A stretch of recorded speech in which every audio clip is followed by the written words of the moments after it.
Dears, welcome back to RKNX. So practical exam like Christmas examന് ശേഷം അതിനോടൊപ്പം തന്നെ practical model സ്കൂളുകളിൽ സ്റ്റാർട്ട് ചെയ്യാം. എൻ്റെ മക്കൾക്ക് മിക്കവാറും അറിയില്ല പ്രാക്ടിക്കൽ എക്സാമിന്റെ മാർക്കും കാര്യങ്ങളും നിങ്ങൾക്ക് അറിയില്ല. നിങ്ങൾക്ക് പ്രാക്ടിക്കൽ ഉണ്ട്, ഇത്ര ടോട്ടൽ ഇത്ര മാർക്കാണെന്നേ അറിയുള്ളൂ.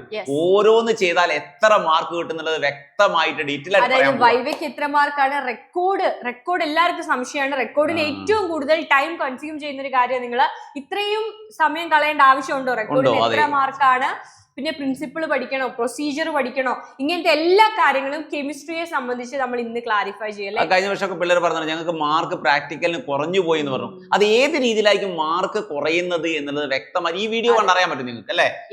അത് മാത്രമല്ല ബാക്കി എല്ലാ സബ്ജക്റ്റുകളുടെയും നമ്മുടെ ചാനൽ അവൈലബിൾ ആയിരിക്കും. മക്കളൊന്ന് സബ്സ്ക്രൈബ് ചെയ്ത് ആദ്യമായിട്ട് കാണുന്നവരാണെങ്കിൽ സബ്സ്ക്രൈബ് ചെയ്യുക, മാക്സിമം ഫ്രണ്ട്സിലേക്ക് ഷെയർ ചെയ്യുക. പ്രാക്ടിക്കലിന്റെ കംപ്ലീറ്റ് വീഡിയോ എന്ത് ചെയ്യുക, ഓരോന്നും നമ്മൾ എന്ത് ചെയ്യുക പ്രൊവൈഡ് ചെയ്യുന്നതാണ്. റെഡി അല്ലേ?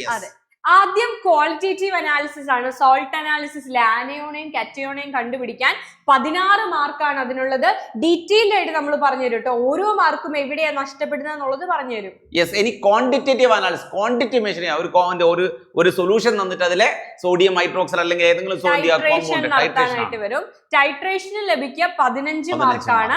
അതേപോലെ ടൈട്രേഷൻ ചെയ്യുന്ന സമയത്ത് നിങ്ങൾ അതിന്റെ പ്രിൻസിപ്പിളും പ്രൊസീജിയറും എഴുതി ആദ്യം ഡീസന്റായി കൊടുക്കും അല്ലെ. അതാണ് ആദ്യത്തെ കാര്യം. ഒരുപാട് എഴുതൊന്നും വേണ്ട, ഒരു 3-4 ലൈൻ എഴുതിയിട്ട് ജസ്റ്റ് അതിന്റെ സ്ട്രക്ചർ ഒന്ന് എഴുതി കൊടുക്കുന്നു. അതിന് എത്ര മാർക്കാണ്? അതിന് 3 മാർക്കാണ്. അപ്പൊ ആദ്യം 5 മിനിറ്റ് ആയിരിക്കും കിട്ടുക. നിങ്ങൾ പ്രാക്ടിക്കൽ ഹോളിലേക്ക് കയറുന്നു, ആ ക്വസ്റ്റ്യൻ പേപ്പർ കിട്ടുന്നു. കിട്ടുമ്പോ തന്നെ ടൈട്രേഷൻ ചെയ്യുന്നതിന്റെ പ്രിൻസിപ്പിളും പ്രൊസീജിയറും എഴുതി കൊടുക്കുന്നു. അപ്പൊ തന്നെ ടീച്ചർ മാർക്ക് ഇടും. 3 മാർക്ക്. അതെ, നിങ്ങൾ ഏട്ടന്മാർക്കൊക്കെ മാർക്ക് കുറഞ്ഞു എന്ന് പറഞ്ഞാൽ കുറഞ്ഞിട്ടുണ്ടാവുക പ്രാക്ടിക്കലിനായിരിക്കില്ല കുറഞ്ഞിട്ടുണ്ടാവുക. ഈ എഴുതി കൊടുക്കാൻ അവർക്ക് പറ്റുന്നുണ്ടാവില്ല, എഴുതി കൊടുക്കേണ്ട അവർക്ക് അറിയുണ്ടാവില്ല. അപ്പൊ എഴുതി കൊടുത്താലേ 3 മാർക്ക് കിട്ടുള്ളൂ. റെഡി അല്ലേ? അതേപോലെ പ്രാക്ടിക്കൽ ബുക്കിന്, നിങ്ങളുടെ റെക്കോർഡ് ബുക്കിന് വരുന്നത് 4 മാർക്കാണ്. അപ്പോ പ്ലസ് ടുക്കാരെ സംബന്ധിച്ച് ഡിസംബറിൽ ക്രിസ്മസ് എക്സാം ഉണ്ട്, പ്രാക്ടിക്കൽ എക്സാം ഉണ്ട്, അതിനുശേഷം മോഡൽ എക്സാം ഉണ്ട്, പബ്ലിക് എക്സാം ഉണ്ട്, ഇംപ്രൂവ്മെന്റ് എക്സാം ഉണ്ട്. സോ ഇപ്പോഴേ ഇതിന് ഒരുപാട് ടൈം കൺസ്യൂം ചെയ്യാതെ നിങ്ങൾ പ്രിൻസിപ്പളും പൊന്നുമക്കളെ നിങ്ങളെ സമയം തിന്നു തീർക്കുന്ന ഒരു സാധനം പ്രാക്ടിക്കൽ ബുക്കാണ്. ചില കുട്ടികൾ എന്ത് ചെയ്യും 3 മണിക്കൂറൊക്കെ ഒരു ചെറിയൊരു ബയോളജി ഒക്കെ വരയ്ക്കാൻ എടുക്കും. വരയ്ക്കണം, മോശമായിട്ട് വരയ്ക്കണം എന്നല്ല പറയുന്നത്, നന്നായിട്ട് തന്നെ വരയ്ക്കണം, പക്ഷെ അത് സ്പീഡ് ആക്കണം അല്ലേ. യെസ്. ഇനി വരുന്നത് വൈവയാണ്. വൈവയ്ക്ക് 2 മാർക്കാണ് നിങ്ങൾക്കുള്ളത്. അപ്പൊ വൈവ ക്വസ്റ്റ്യൻസിന് 2 മാർക്ക് കിട്ടും. യെസ്, അത് ഏതെങ്കിലും ടോപ്പിക്കായിട്ട് ബന്ധപ്പെട്ട ക്വസ്റ്റ്യൻ ഉണ്ടാവും. Yes, next question. ഓക്കെ, ഇനി നമുക്ക് ഡീറ്റെയിൽഡ് ആയിട്ട് നോക്കാം. ആദ്യം നമ്മൾ പറഞ്ഞു വൈവയുടെ മാർക്ക് പറഞ്ഞു. ഇനി ക്വാളിറ്റേറ്റീവ് അനാലിസിസിൽ എവിടെയൊക്കെ ഏതൊക്കെ മാർക്കാണ് ലഭിക്കുക? അതായത് ക്വാളിറ്റേറ്റീവ് എന്ന് വെച്ചാൽ ഒരു സാൾട്ട് തന്നിട്ട് അതിലെ കാറ്റയോണിനെയും ആനയോണിനെയും ഐഡന്റിഫൈ ചെയ്യാൻ പറ്റും, അതിന്റെ ഗ്രൂപ്പ് ഐഡന്റിഫൈ ചെയ്യാൻ പറ്റും അതല്ലേ. യെസ്. ആദ്യം ആനയോൺ ആണ്. ആനയോണിന്റെ ഡിറ്റക്ഷൻ ആണ് മക്കൾ നടത്തേണ്ടത്. ആനയോൺ ഏതാണ് ഐഡന്റിഫൈ ചെയ്താൽ 4 മാർക്ക്. ഐഡന്റിഫൈ ചെയ്തിട്ട് ആ പ്രൊസീജിയർ എഴുതി വെക്കണേ. യെസ്. അപ്പൊ പ്രൊസീജിയർ എഴുതുമ്പോൾ ആദ്യം കാർബണേറ്റ് ആണ്, പിന്നെ അസറ്റേറ്റ് ആണ് കിട്ടുന്നതെങ്കിൽ കാർബണേറ്റിന്റെ ടെസ്റ്റ് എഴുതുക. അതെങ്ങനെയാന്നുള്ളത് ഡീറ്റെയിൽ ആയിട്ട് നമ്മൾ പറഞ്ഞു തരും. നിങ്ങൾ പേടിക്കണം, അതിന് പ്രാക്ടിക്കലിന്റെ ഡീറ്റെയിൽ വീഡിയോ കൊടുക്കാം. നിങ്ങൾ പേടിക്കുക വേണ്ട, പ്രാക്ടിക്കൽ എങ്ങനെ എഴുതാന്നുള്ളതൊക്കെ വ്യക്തമായി കാർബണേറ്റിന്റെ പ്രൊസീജിയർ വേണം. നോ ഒബ്സർവേഷൻ എഴുതിയിട്ട് വേണം അസറ്റേറ്റ് എഴുതാൻ. അല്ലാണ്ട് അസറ്റേറ്റ് ആണ് കിട്ടിയതെന്ന് വെച്ചാൽ അസറ്റേറ്റ് തുടക്കത്തിൽ എഴുതി വെക്കരുത്. നിങ്ങൾക്ക് അറിയാമായിരിക്കാം, നമ്മൾ ഡീറ്റെയിൽഡ് ആയിട്ട് പറഞ്ഞു തരും. അതും കഴിഞ്ഞാൽ അതിന്റെ കൺഫർമേറ്ററി ടെസ്റ്റ് ആണ്. ആ ആനിയോൺ ഡിറ്റക്ട് ചെയ്ത് കഴിഞ്ഞാൽ പിന്നെ അതിനെ കൺഫേം ചെയ്യണം നിങ്ങൾ. ആ കൺഫർമേറ്ററി ടെസ്റ്റിന് വീണ്ടും 4 മാർക്ക്. അപ്പൊ ഇതിന് 4 മാർക്ക്, ഇതിന് 4 മാർക്ക്, മൊത്തം ആനയോണിൽ നിന്ന് ലഭിക്കുക 8 മാർക്കാണ്. ഓക്കെ അല്ലേ? യെസ്. ഇനി കാറ്റയോണിലേക്ക് വരാം. കാറ്റയോൺ ഒരു പ്രത്യേകത കൂടിയുണ്ട്. എന്താണ്? ഗ്രൂപ്പ് ഐഡന്റിഫിക്കേഷൻ കൂടിയുണ്ട്. അപ്പൊ ഗ്രൂപ്പ് ഏത് ഗ്രൂപ്പാ, 0th ഗ്രൂപ്പാണോ ഫസ്റ്റ് ഗ്രൂപ്പാണോ എന്നൊക്കെ ഐഡന്റിഫൈ ചെയ്താൽ ഗ്രൂപ്പ് ഐഡന്റിഫിക്കേഷൻ 2 മാർക്കാണ്. ഓക്കെ, ഐഡന്റിഫിക്കേഷൻ ഓഫ് കാറ്റയോൺ അതുപോലെ തന്നെ ഏത് ഗ്രൂപ്പ് അത് ഐഡന്റിഫൈ ചെയ്യാം. ആ ഗ്രൂപ്പ് ഏതൊക്കെ കാറ്റയോണുകളാണ് വരുന്നതെന്ന് നിങ്ങൾക്കറിയാം. അതിൽ കറക്റ്റ് ആയിട്ടുള്ള കാറ്റയോണെ ഐഡന്റിഫൈ വീണ്ടും 3 മാർക്ക് കിട്ടി. കൺഫർമേറ്ററി ടെസ്റ്റിന് 3 മാർക്ക്. 3+3+2 8 മാർക്ക് അവിടെയും കിട്ടും. കാറ്റയോൺ പഠിച്ചു ആനയോണും 8 മാർക്ക്, കാറ്റയോണും 8 മാർക്ക്, അങ്ങനെ മൊത്തം 16 മാർക്കാണ് നിങ്ങൾക്ക് ക്വാളിറ്റേറ്റീവ് അനാലിസിസ് കിട്ടുക. ഓക്കെ, ഇനി ക്വാണ്ടിറ്റേറ്റീവ് അനാലിസിസ് ആണ്. അതിൽ ഡബിൾ ടൈട്രേഷൻ ഒന്നും ഇവർക്കില്ല. സാധാരണ നോർമലി ആസിഡ് ബേസ്ഡ് ടൈട്രേഷൻ ഒക്കെ കൊടുക്കാറ്. Okay, next.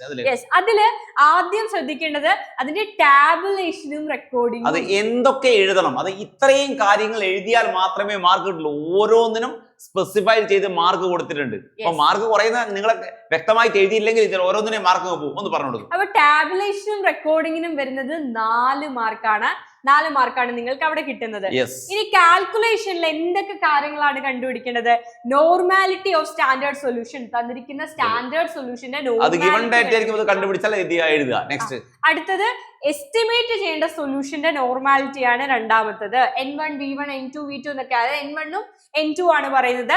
അടുത്തത് അവരുടെ ഇക്വലന്റ് മാസ് കറക്റ്റ് ആണെങ്കിൽ, അതേപോലെ കാൽക്കുലേഷൻ കറക്റ്റ് യൂണിറ്റ് ഒക്കെ ഇട്ട് കാൽക്കുലേഷൻ നടത്തിയാൽ അവിടെയും എറർ ഇല്ലാതെ കാൽക്കുലേറ്റ് ചെയ്യണം. എറർ ഇല്ലാതെ കാൽക്കുലേറ്റ് ചെയ്ത് കാണണം. അവിടെ 2 മാർക്ക് കിട്ടും. Okay, next.